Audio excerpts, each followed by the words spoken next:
አንደኛ ቆሮንቶስ ምዕራፍ 10 ከቁጥር 1 ጀምሮ ያለውን ቃል አነባለሁ። በኢየሱስ ስም አነባለሁ። ወንድሞች ሆይ ይህን ታውቁ ዘንድ እወዳለሁ። አባቶቻችን ሁሉ ከደመና በታች ነበሩ። ሁሉም በባህር መካከል ተሻገሩ። ሁሉም ሙሴን ይተባበሩ ዘንድ በደመናና በባህር ተጠመቁ። ሁሉም ያን መንፈሳዊ መብል በሉ። ሁሉም ያን መንፈሳዊ መጠጥ ጠጡ። ይከተላቸውን ከነበረው ከመንፈሳዊ አለት ጠጥተዋልና ያም አለት ክርስቶስ ነበረ። አሜን። ያም አለት ክርስቶስ ነበረ። እግዚአብሔር ግን ከእነርሱ በሚበዙት ደስ አላለውም። እግዚአብሔር ግን ከእነርሱ በሚበዙት ደስ አላለውም፣ በምድረ በዳ ወድቀዋልና። እነዚህም ክፉ ነገር እንደተመኙ እኛ ደግሞ እንዳንመኝ ይህ ምሳሌ ሆነናል። ሕዝብም ሊበሉ ሊጠጡም ተቀመጡ፣ ሊዘፍኑም ተነሱ ተብሎ እንደተጻፈ ከእነርሱ አንዳንዶቹ እንዳደረጉት ጣዖትን የምታመልኩ አትሁኑ። እነርሱ እንደሚያደርጉት ጣዖትን የምታመልኩ አትሁኑ። ከእነርሱም አንዳንዶቹ እንደሰይሰኑ በአንድ ቀንም 2,000 እንደወደቁ አንሰስም፣ ወይም ደግሞ አናመንዝር ማለት ነው። ከእነርሱም አንዳንዶቹ ጌታን እንደተፈታተኑት በእባቦቹም እንደጠፉ ጌታን አንፈታተን። ከእነርሱም አንዳንዶቹ እንዳጉረመረሙ እንዳንጎራጎሩ በሚያጠፋውም እንደጠፉ አታንጎራጉሩ። ይህ ሁሉ እንደ ምሳሌ ሆኖባቸው እኛን የዘመናት መጨረሻ የደረሰብንን ሊገስጸን ተጻፈ ይላል። ክብር ለእግዚአብሔር ይሁን። ይህ ቃል በጣም ጥልቅ ነው። ይህ ቃል በጣም ጥልቅ ነው።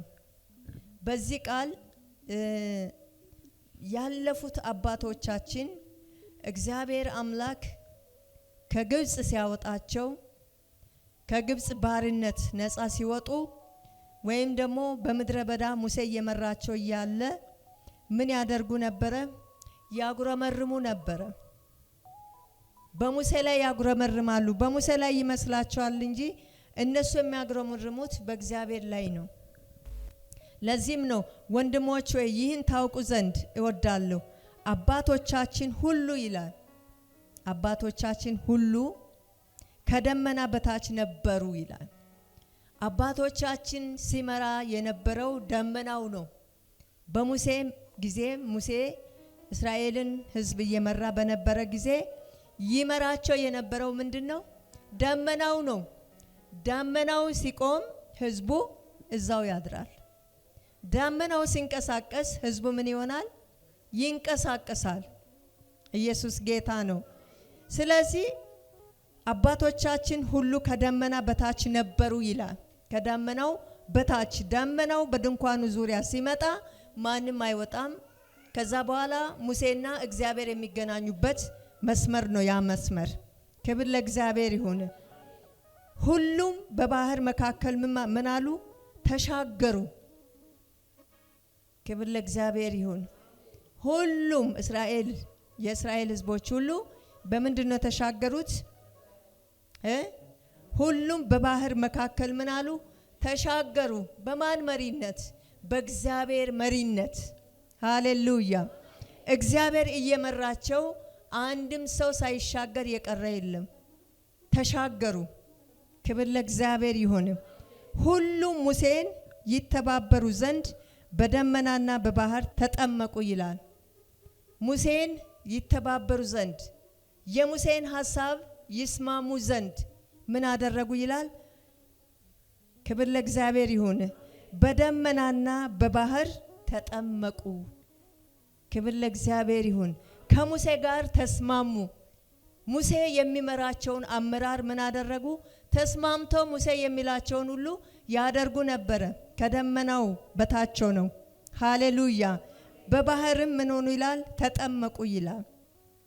ይቀጥልና ሁሉም ያን መንፈሳዊ መብል በሉ፣ ሁሉም ያን መንፈሳዊ መጠጥ ጠጡ። እነዚህ እስራኤላውያኖች በሄዱበት ቦታ ሙሴ እየመራቸው ሲሄድ ምን ያደርጉ ነበረ? ምግባቸው መና ነበር አይደለ? ሲጠይቁ መና ይወርድላቸዋል። ኢየሱስ ጌታ ነው። መንፈሳዊ ምግብ በሉ፣ መንፈሳዊ መጠጥ ምን አረጉ ይላል? ጠጡ። እግዚአብሔር ሙሴ በጠየቀው መሰረት ሙሴ ሲጸልይ እነሱ ሙሴን ሲያስቸግሩ ሙሴ ደግሞ ወደ ማን ነው የሚጮኸው? ወደ እግዚአብሔር ይጮሃል። እግዚአብሔር ደግሞ መንፈሳዊ ምግብ ምን ያደርጋቸው ነበረ? ያበላቸው ነበረ፣ ይመራቸውም ነበረ። ቀን በዳመና አምድ፣ ሌሊት ደግሞ በእሳት አምድ ምን ያደርግ ነበረ? እስራኤል ይመራ ነበረ። እግዚአብሔር ከማን ጋር ሆኖ? ከማን ጋር ሆኖ? ከሙሴ ጋር ሆኖ። ኢየሱስ ጌታ ነው። ኢየሱስ ጌታ ነው። ከዛ በኋላ ምን ሆነ ይላል? ይከተላቸው ከነበረው ከመንፈሳዊ አለት ጠጥተዋልና ያም አለት ማን ነው? ክርስቶስ ነበረ። ይከተላቸው የነበረ እነዚህን እስራኤላውያኖችን ይከተላቸው የነበረ ማን ነው? ክርስቶስ ነው። ከመንፈሳዊው አለት ምን ብለዋል? ጠጥተዋል። ከመንፈሳዊው መና ምን ብለዋል? በልተዋል። ክብር ለእግዚአብሔር ይሁንም። ይህም ይከተላቸው የነበረው ያጠጣቸው የነበረው አብሯቸው የነበረው ኢየሱስ ጌታ ነው። ከመንፈሳዊ አለት ጠጥተዋልና ያም አለት ክርስቶስ ነበረ።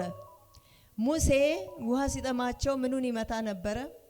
አለቱን ይመታ ነበረ አይደለ? ከእግዚአብሔር ምሪት እየወሰደ ምሪት እየተቀበለ አለቱንም መጥቷል። አሜን።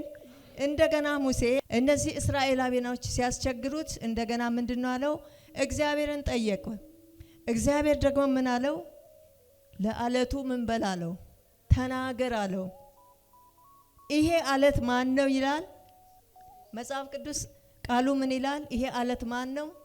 ክርስቶስ ነው። ክርስቶስ ነው። አለቱ ክርስቶስ ነው። ክርስቶስ ከፊት ለፊታቸው እየወጣ ያበላቸዋል። መንፈሳዊ መና ያጠጣቸዋል። አለቱ ማን ነው? እሱ አለቱም ተናገር ለአለቱ ይላል። አለቱን ምታው ይላል። ሃሌሉያ። ሙሴ ይህንን ምሪት ሁሉ እየተቀበለ የእስራኤልን ሕዝብ ምን ያደርግ ነበረ? ይመራ ነበረ። ይከተላቸው የነበረው ያ አለት ክርስቶስ ነበረ ይላል። ክርስቶስ ነው። በዛን ሰዓት አለቱ ራሱ ማን ነው? ክርስቶስ ነው። ዛሬም እየመራን ያለው ማን ነው? ክርስቶስ ነው። አሜን። ክርስቶስ ኢየሱስ ነው ህዝቡን እየመራ የነበረው። ሃሌሉያ። ዛሬም እየመራን ያለው ክርስቶስ ኢየሱስ ነው። አለታችን ማን ነው? ኢየሱስ ነው። በሉ እስቲ ሃሌሉያ። ያበላን፣ ያጠጣን፣ ያኖረን፣ ያዘመረን፣ በህይወት እንድንኖር ያደረገን ክርስቶስ ነው። አለቱ ማን ነው? ክርስቶስ ነው። ይሄንን እያደረገ እግዚአብሔር እንዲህ እየቀደመ እየረዳቸው፣ እየቀደመ እያሻገራቸው፣ እየቀደመ እያሳለፋቸው እያለ እግዚአብሔር ግን ከእነርሱ በሚበዙት ደስ አላለውም፣ በምድረ በዳ ወድቀዋልና ይላል። በሌላ ትርጉም ደግሞ በምድረ በዳ ሞተዋል ይላል። ለምንድን ነው? እግዚአብሔርን ያስከፉታል። እየበሉ እየጠጡ እየመራቸው እያሻገራቸው ምን ያደርጉ ነበረ? እግዚአብሔርን ያስቆጡ ነበረ። በዚህ የተነሳ ምን ብለዋል ይላል? በምድረ በዳ ሞተዋል። ኢየሱስ ጌታ ነው። እኔ እያነበብኩ ባለው ትርጉም ላይ ወድቀዋል ይላል። ግን በሌላው ላይ ደግሞ ምን ይላል? ሞተዋል ይላል። ለምን? እግዚአብሔር እንዲህ እየመራቸው እንዲህ እያበላቸው፣ እየሰማችሁ ነው? እያጠጣቸው፣ እያኖራቸው፣ እያሻገራቸው በእግዚአብሔር ላይ ምን ያደርጉ ነበረ? ያጉረመርሙ ነበረ። ምን አለ እዛው የግብጽ ሽንኩርት እዛው የበላን በኖር፣ ምን አለ በችግራችን ውስጥ በኖር፣ ለምን አወጣህን ሙሴ፣ ለምን እንዲያደረከን እያሉ በሙሴና በእግዚአብሔር ላይ ምን ያደርጉ ነበረ? ያጉረመርሙ ነበረ። በዚህ የተነሳ እግዚአብሔር በዚህ አልተደሰተም። በዚህ የተነሳ ምን አለ? በምድረ በዳ ብዙዎች ምን ሆኑ? ሞተዋል፣ ወድቀዋል ይላል። ክብር ለእግዚአብሔር ይሁን። እነዚህም ክፉ ነገር እንደተመኙ እኛ ደግሞ እዚህ ጋር ደግሞ ምን እያለ ነው? እነዚህ ክፉ ነገር ተመኝተው በምድረ በዳ እንደቀሩ ሁሉ ሃሌሉያ፣ እነዚህ ክፉ ነገር እንደተመኙ እኛ ደግሞ እንዳንመኝ ይህ ምሳሌ ሆነን እግዚአብሔርን እንዳንበድል። እነዚህ ሰዎች እየበሉ እየጠጡ እየኖሩ እያሻገራቸው አንድም ነገር ሳይጎላቸው እግዚአብሔርን ምን አድርገዋል? ምን አድርገዋል? በድለዋል። እግዚአብሔር በዚህ የተነሳ ምን ሆነዋል? አዝኖባቸዋል። እግዚአብሔር ሲያዝን እነዚህ ሰዎች በሙሉ ወደ ከነአን ገብተዋል እንዴ? አልገቡም። የት ነው የቀሩት? መንገድ ሞተው አልቀዋል። ኢየሱስ ጌታ ነው። እግዚአብሔርን ምን ስራ አረጉ? ስለበደሉ። እግዚአብሔርን አካሄዳቸው ደስ አላሰኝም። በዚህ የተነሳ እግዚአብሔር አዝኗልና ይላል። እነዚህ ክፉ ነገር እንደተመኙ እኛ ደግሞ እንዳንመኝ ይህ ምሳሌ ሆነናል። እኛም ልክ እነዛ እስራኤላውያኖች እግዚአብሔርን እንደበደሉ እኛም ደግሞ በአዲስ ኪዳን ያለ ነው አሁን በክርስቶስ ኢየሱስ የዳን ክርስቶስን አምነን ያለን ሰዎች እግዚአብሔርን እንዳንበድል ክርስቶስን እንዳንበድል እንድንጠነቀቅ እግዚአብሔር ይናገረናል። አሜን።